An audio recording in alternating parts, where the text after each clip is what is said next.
Hey guys, welcome back to another video. Today we're going to be playing as Cuba and conquering every single island in the world. Now, this one was a challenge given to me, so thank you for that. This one actually took quite a long time to do, but it was kind of fun to do anyways. So, of course, I waste no time because I know this is going to be a pretty long one, and so I immediately start attacking my immediate Caribbean neighbors. And of course I make sure to increase my military upkeep. I mean, I'm sure you guys have noticed now I'm actually using these technology points because I mean, I've realized it's pretty good. Like later on, at least, when you increase that buff for reducing military upkeep, it helps a lot. Like, at least, say even if it's a 5% or 15% deduction or something like that, that's still a decent amount, especially when you get your armies big, right? But at this point, it's not very useful. You don't notice the difference. But anyways, my essential goal for this first part is essentially I take over the immediate Caribbean neighborhood, right? Or all the immediate Caribbean islands. Caribbean or Caribbean? What? Okay. My pronunciation is pronunciation. Yes, it's off. Okay, but some of them I immediately directly attack. Others, like the Bahamas you just saw there, I just demanded annexation. Next one was Haiti. Now Haiti was the first actual big pickup, as in proper, decently sized country that I took over, because both Haiti and the Dominican Republic actually offered quite a lot, so it helped, right? And then after that, I moved on, sent those troops to Puerto Rico, and I actually ran out of money at one point, but of course it was fine. It didn't really affect me that much.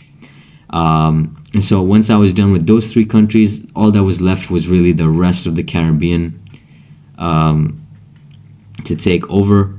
And so I waited a while, I waited for my money to get back to, so that I could raise a new army. And see, the thing is, most of these initial attacks, they were coming straight out of Cuba, right? And I couldn't really raise any new troops elsewhere, so yeah. And then I started attacking the rest of the Caribbean nations. And of course, each place I went, since they were underdeveloped, I had to build a new port every single time I attacked. Which is kind of, I don't know, I found that kind of funny. But yes, clearly our conquests are developing the region. This is obviously a great thing. Anyways, I make it to I just work my way down southwards, yeah. And I also raise some new units, just to bolster up my army a little bit before I go on the next attack, because I don't want to lose. And Bermuda tries to sign a non-aggression pact with me, which I of course refused it because I knew I needed to conquer them eventually. And what's funny is that non-aggression pact actually reminded me that Bermuda existed. So that's why I started raising another army, one to conquer Trinidad and Tobago and the other to conquer Bermuda. And so I sent my army in three directions, and the attack on Curacao failed, so I had to, which is kind of embarrassing, I'll be honest. And so I had to raise a new army to conquer that. No problemo. And so now 3 conquests all at once. Pretty easy. I mean, they're all small islands, so it doesn't matter. I just wanted to rush things. Next, I sent all the way to Saint Pierre and Miquel, or that French place in Canada. I was thinking of sending troops, but I just annexed them, and they let me annex them. And so now I was done with the Caribbean. And then Guatemala attacked me, but I just got the neighboring nations to attack them. But then the problem was they actually took over the neighboring nations, so I got the neighboring nations of Nicaragua and Mexico to jump them. But then at the same time, Honduras started attacking me. But I don't know, it's just I basically just caused havoc in Central America to ensure that they would not cause any problems with me. And so afterwards, I brought all my armies back, all in one place. I wanted to organize them rather than have them scattered. And so afterwards, for just for fun, I decided to make Western Sahara a vassal of mine. I mean, for literally, I'll be honest. I will be honest. I did it for literally no reason, just for that. And then, of course, I just want to make some more money, actually. So, yes. And so then what I did was I went over to Africa, since, like, I could see this territory. I started annexing different islands. I annexed one, Sao Tome, but I didn't. I tried to annex Equatorial Guinea, but they had to be taken by force. And so that's a general trend you'll see in this, right? Like, I'm just going to be annexing nations, or I'll be invading them outright. So it's either one or the two. And because most of these island nations are small, annexing, basically demanding their provinces, or, I mean, I'm essentially annexing them, let's be real, right? Demanding annexation like that really saves time, because there's so many of them. If I had to conquer them all one by one, that would be very agonizing.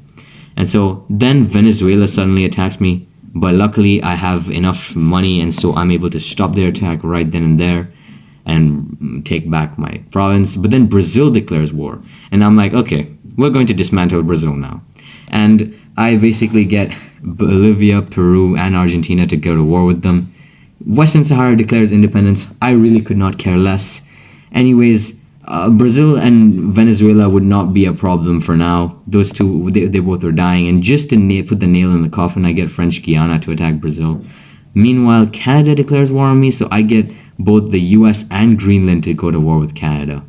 And that war looks like it's going great. So all three countries that I'm at war with are getting absolutely demolished. Okay? And as it should be. And Brazil and Venezuela obviously give up, but Canada keeps going. But I do not care, because I know Canada will not bother me. So both Saint Helena and Georgetown both agree to join me. So does Comoros and Mayotte. I don't know. Mayotte. I don't know how to say it. But yes, both these islands also agree. And then as I get closer, I take Reunion. I don't know if it's Reunion. I don't know how to pronounce it. Reunion and Mauritius. I'm sorry, guys. I'm butchering all the names. But yes, I just see, as I said, most of this gameplay will be me just like annexing these islands, because it's way more faster. And so I just annex them and then assimilate them. And next thing, I look at Tanzania, and I realize, okay, I gotta basically get Zanzibar right now. And so I get Rwanda, Abyssinia, and Zambia to attack them, even Mozambique. And so they're quickly conquered over, like, completely. And then I just demand annexation from Zanzibar, which they give me, since they are weak. And so that basically spells the doom for Tanzania. Meanwhile, same thing with Yemen. I get Oman and Saudi Arabia to both attack Yemen as well. And this allows me to basically take over Aden, or actually not Aden exactly, like the island right there. It's not Aden, my bad.